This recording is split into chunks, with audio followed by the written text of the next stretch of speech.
Pete and Les arrived in Crete to stay with Brian and Andrew. But they were in for a surprise. No! Brian had double-booked their room. So they had to check into the local guest house. If we could get a flight back tomorrow, I'd go. Brian's job, meanwhile, was lacking one small ingredient: customers. So he decided to try something else. I know I could manage a nightclub, but Andrew's dead against that. Together with Pete and Les, he undertook some hands-on research. That really is a great club. Much to Andrew's frustration. You're not going to run a club. So you might consider it. No! The lodger, meanwhile, had taken in a lodger of her own. We got no sleep last night at all because they were busy doing things all night. And when it was finally time to say goodbye to Les and Pete... Bye! Bye! See you soon! See ya! Cheers! Brian and Andrew heaved a sigh of relief. I don't know how you got away with that this time. You do get us into some scrapes.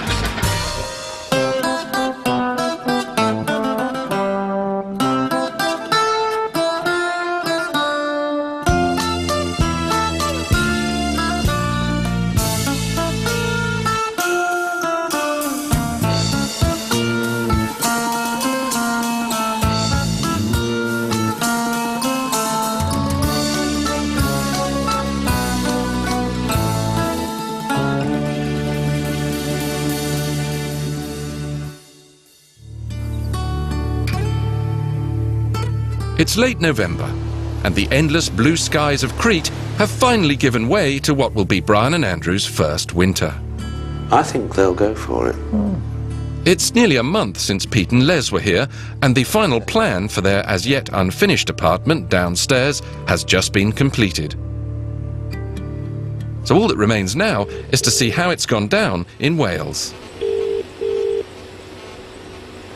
Carly speaking. Hello, Pete. Hello. Hello. I'm fine. How are you? Fine, yeah. Good. What do you think to the plan? We both think we're absolutely over the moon with it. Excellent. Excellent. He's done a marvellous job there. He has indeed. You're going to have to start getting it done because we don't want to miss this next season. No, we need to get it done right at the beginning of the year so we can start for a full season. Yep. So we'll crack on, get the estimates. Okay, lovely. Okay, bye. Well, he's happy with that. They love it. They think it's great. The next thing, of course, is Cost. Back in Wales, Pete and Les are much relieved by the progress finally being made on their apartment.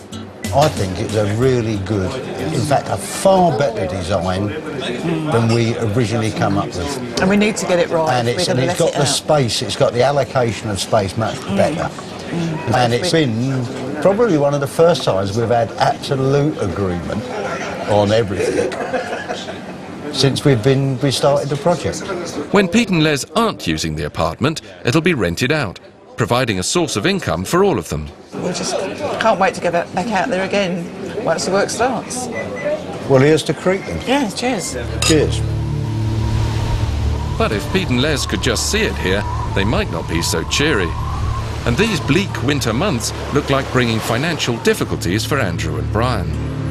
my prediction was that once the charter flights had finished, tourists stopped, it would become as dead as a dodo, and it has. And things are extremely tight. They really are. I'm very worried. So I need to find some work for the winter.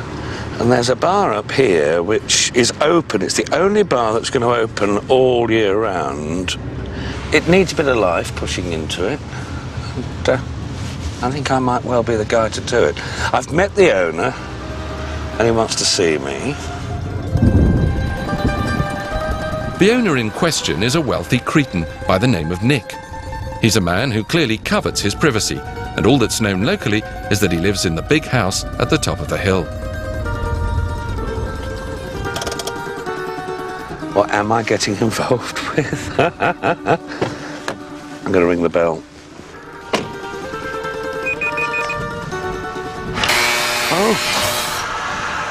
Oh.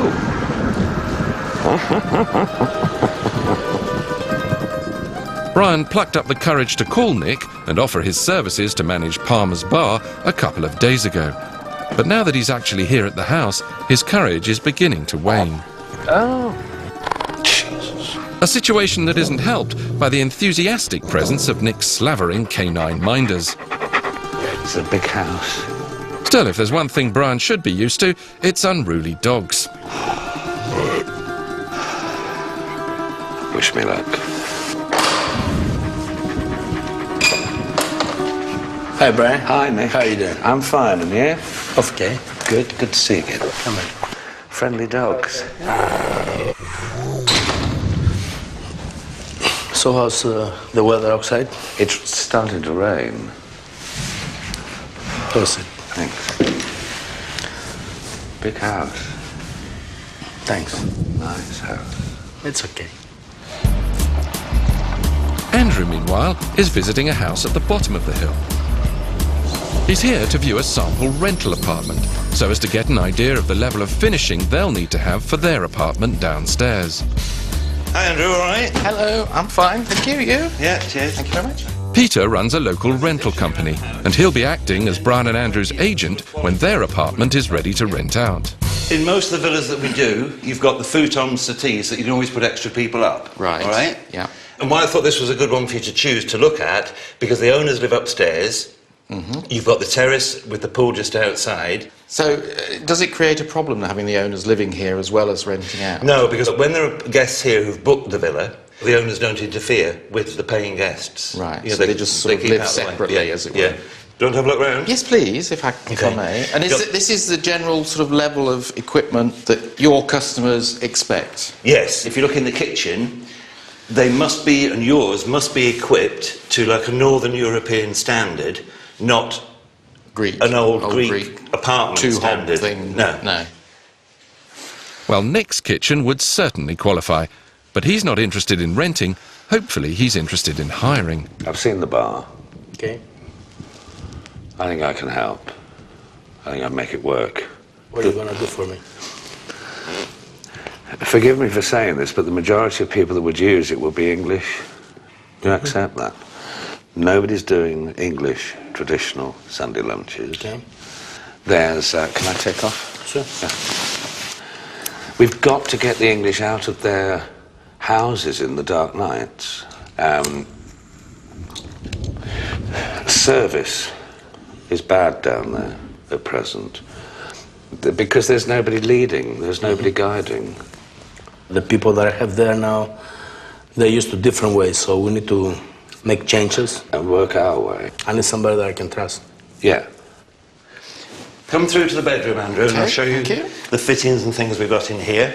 All the rooms obviously have to be a certain size for your registration. Yes, we found that out because we've had to change certain things now to make sure it is... This qualifies perfectly. You've got the built-in wardrobes there. Right. And I noticed you've also got central heating here. Because this house is also let in the winter. It is. And that's essential for winter let? Well, it does get cold in January, February, as you know. Right. Another expense we hadn't actually thought of. So what about money? What you looking for? I'm expensive. You're expensive? Very expensive. Tell me. At the peak time? Peak. Yeah, I'm talking about the peak time, and now we have to make a deal for Okay, that. peak time 500. A week. Yeah. What about in the winter? Half. I have to pay. Because that's a lot of money for me. So, Okay. It's not making any money at present. No, it's not. You're losing money. That's right. Yeah. Okay, well, we work together. You see, here the location and the situation is so much like yours. You've got the pool outside the terrace, the garden, the view across the bay. And also the owners above. Yes. And this lawn looks interesting. How does that stay green all summer? It's artificial. Is it? It's made from recycled carrier bags and recycled car tyres. Amazing. It looks really... Can I have a look? Of course you can. It even feels like Well, it walking is. on grass. It's amazing. I know. We've got the green that's made from the carrier bags, and then inside they then put this recycled car tyre, which makes it bouncy. Yeah, It just looks like soil. And then this just rubs in. So lifelike. People that stay in the house don't know, don't but it's know. not real. So presumably then the swimming pool is made of old tennis shoes and the house has come together out of lavatory rolls. Back at the top of the hill, Nick has politely asked the film crew to leave while he and Brian finish off their discussion. Well, how did it go? Yes! Well, that's good, isn't it? Great. Nice man, knows what he wants, I can deliver. Good. Yeah, that's really made my day. Andrew's day, however, is not going so well. There's a lot to do to get to this standard, isn't there? There is, but then when you've made the initial investment, it's like they say you've got to speculate to accumulate, haven't you? And something else you've got to think about is your driveway. Right. I would suggest with you that you have concrete rather than tarmac. More expense. No. Later that afternoon, and Brian is preparing for his debut evening as manager of Palmer's. I'm looking for a stunning effect that'll knock the customers out. He's been typically Brian in that he wants to make a good impression, he wants to always do the right thing, and he's getting totally wound up now. It's just a simple job going to work in a taverna. But he's sort of, you know, you think he's sort of like going to be the next president of the United Nations or something, but that's just Brian. He sort of works himself up into a little lather. Georgie, can you help? Like a canary? No. Just thinking what people would think when they first see it.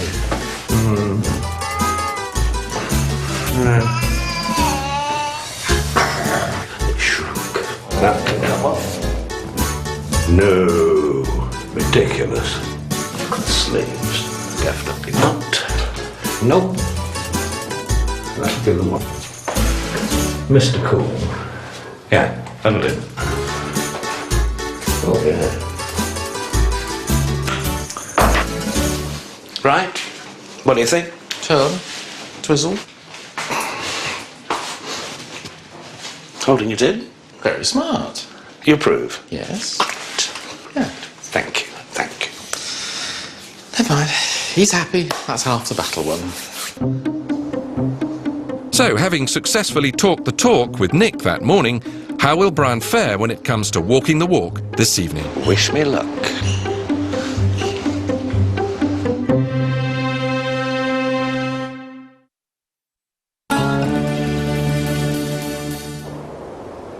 Tonight is a very important night for Brian. Well, wish me luck. In an effort to bring in some much-needed income, he's negotiated a trial as manager of this cafe bar near their villa in Almerida.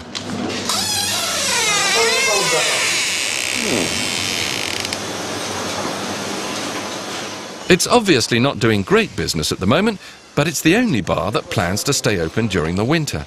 So it's vital that he makes a good impression. I'll have a chat with the staff. Hello. Hello. I'm Brian. Hello. Hello. Yeah, I'm Brian. I'm Anka. Hello, Anka. Hello, Brian. I don't think they know who the hell I am.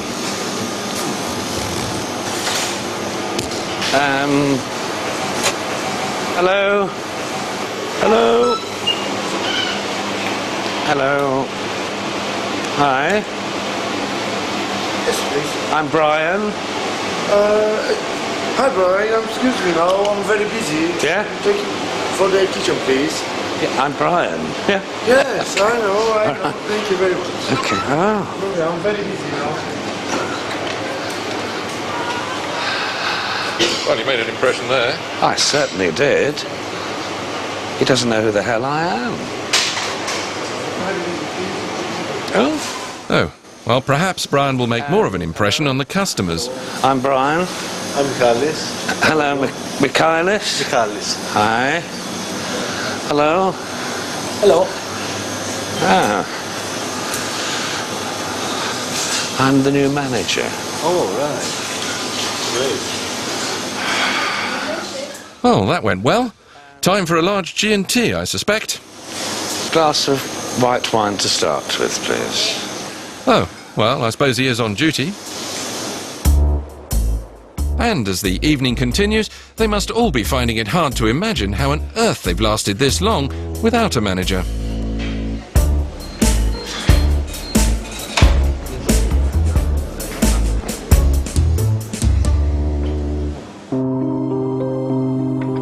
Back up at the villa, Andrew seems to be working much harder than Brian.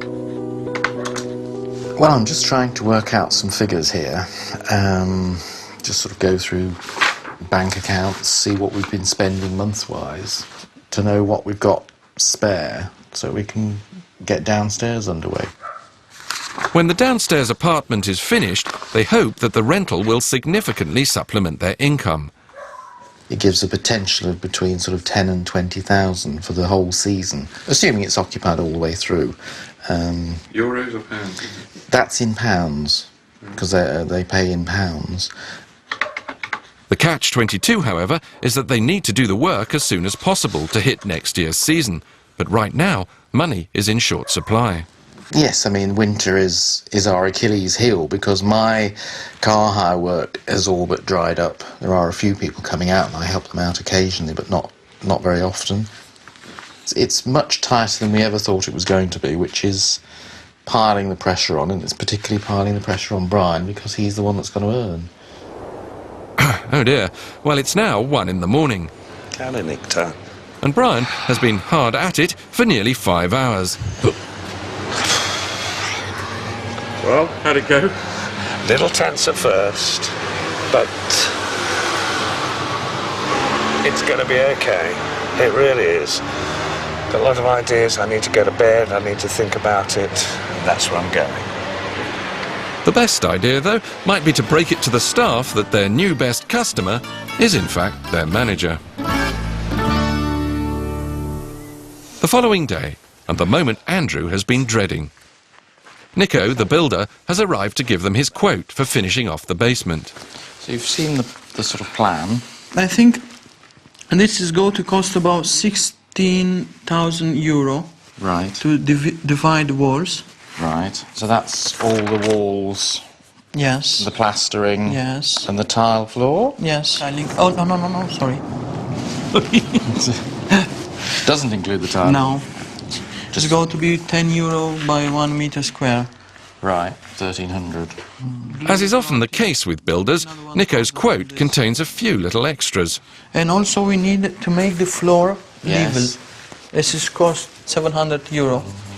And you've no idea yet on plumbing or electric? Some idea I have it. Go on then, shock me. 19,000. 19,000? Yes. At a stroke, their budget for downstairs has just doubled. And that doesn't include the cost of surfacing the drive. Just the concrete is 75 euro by 1 meter cube. So we've got 50 of those? Yes. Andrew's morning just gets better and better. And also I think I forget to put these walls here. God. So that's another 480. 5,150. Yes. What's the figure? 50,400. I think also we need a little bit of the machine here. Yeah. Hiring the machine? 400 full day. Right. You're okay? No, I'm not okay. Not okay at all, and I know somebody will be even less okay. So as the ever-cheerful and soon-to-be immensely rich Nico departs, Andrew is left in deep shock. I mean, I'm astounded at how much that costs. I can tell. I can't believe it's the same price as a house. Brian and Andrew had estimated a budget of 20,000 euros, and at a pinch might have been able to make 25. But Nico's quote still leaves them at least 20,000 euros short. And at this rate, there's no way they're going to be able to get the work done in time to rent it out next season. They can't advertise it until we actually have the licence underway. We need to get to that point so we can actually get the thing to provide us with the money, income. But at the moment, we're not at that point. So where has it all gone? Well, things have just cost us more than we thought they were going to. There's architect's fees, licence fees. You know, we've got to rail round the pool to make it safe. We've also got to get through the winter. We just haven't got the budget now to actually do downstairs.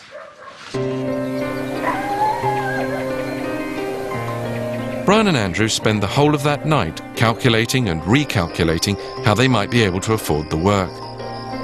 But by the following morning, it's clear that they've simply run out of options. There's only one thing for it, to phone Pete and Les in the hope that they might be able to help. Hello? Hello? Who's that? It's Brian. Christ, Brian. Do you know what time of the morning it is? Yeah. It's still dark here, mate. Just after 7. It's 2 hours earlier.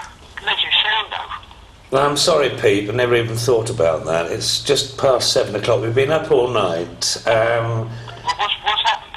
Nothing up with you or Andrew? No, nothing at all about with Andrew or myself. We have a problem about a budget shortfall. What, on downstairs? Yeah. Well, how much was the budget for downstairs? Well, the budget was €20,000. Yeah. What's the shortfall? €20,000 or thereabouts, give or take. Well, that's not a bloody shortfall, Brian. That's the entire budget short. Yes. Well, hang on, let's just woken up. All the money short on downstairs. Well, have you got any plans of how you're going to raise this money? Well, I thought we might talk to you and Les about it. Well, where the bloody hell do you think I'm going to get €20,000 from? We're not putting any more money in. That's right, Les has just said we've got not put any more money in. I'm certainly not going to go cap it out to a bank. You're not? We can't afford it, Brian. Okay. I think you're taking a bit of a bloody liberty to even consider it. All right, Pete. Pete. You'll have to have some serious thinking and get back to us to see what you've got. Yeah, I'll do We that. can't help you, mate. Well, that went well, didn't it? Well, don't look at me like that. Oh, what can you do then? I don't know what we can do at this moment in time. 2 days later, back in Wales, and understandably, Les and Pete have taken news of the budget crisis very badly. Yeah, I am extremely pissed off, and I don't really know which way to turn there. You know, either we're going to have to cut our losses and pull right out of the project and hope we get the money back in the foreseeable future, or we're going to have to lumber along with it, with perhaps Brian keep tapping us for money, because, you know, we thought we would sort of were moving forward, and now we've sort of, you know, moved forward, and now we're going back at a great rate of knots. We've paid out a lot of money, and we've not really had very much back in return. So we are pretty round off. All I can see is that we're going to have to pull out the project, and that could mean that we'll lose everything we've put into the project. If we'd have known it was going to carry on like this, we'd never have started it. In the next programme, Brian and Andrew face their first Christmas in Crete. We are going to have a big open house on Christmas Day. And Brian is determined that it will be as traditional as possible. Good God. That's very big indeed. So friends and neighbours rally round to help. Just have a look. Oh no, I don't know. We don't know. And Brian invites everyone he knows for Christmas lunch. I have a party on Christmas Day if you want to come. But on the big day itself, it looks like they'll be eating cold turkey until Easter. And absent friends.